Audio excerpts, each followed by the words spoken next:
Kung ganito yung modem mo sa IoT modem mo, sa ganitong modem,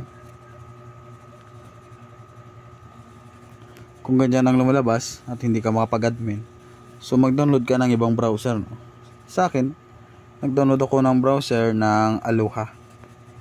So papasukin ko yung admin portal niya.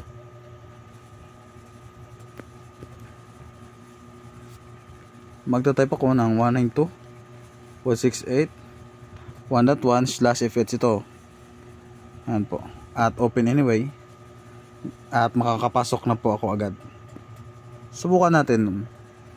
Ay, yung administrator pala, super admin yung gagamitin natin.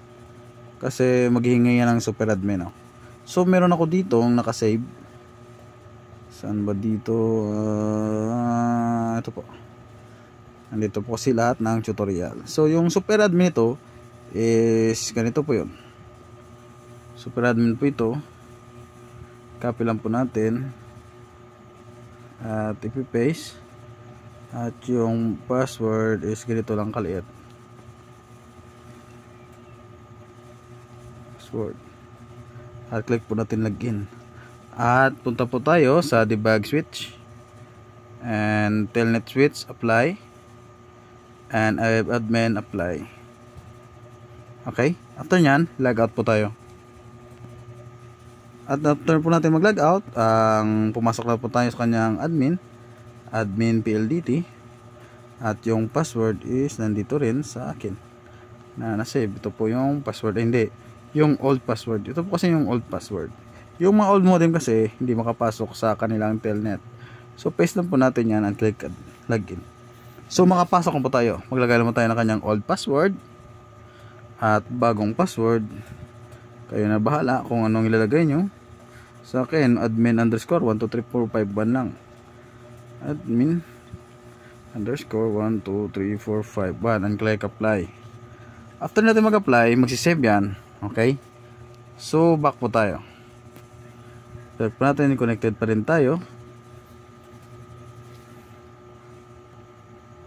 Click po natin admin LDT at yung password is admin _12345. Click po natin login. At until na makapasok na po tayo sa kanyang portal. So click natin yung management at punta tayo sa device management. Di ba ang bilis? Ulit po, mag-upgrade po ako ng Brazilian firmware.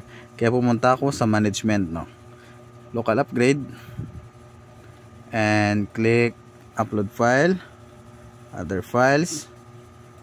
Sundan nyo lang po. Kung nahihirapan kayong sumunod, medyo nyo lang, ibalik-balik nyo fast forward, rewind. Click po natin yung firmware at mag-upload na po niya ng file. Ganyan lang po ka-easy pumasok sa kanyang telnet o sa kanyang admin panel. So kung may question kayo, mag-comment lang po kayo. Thank you.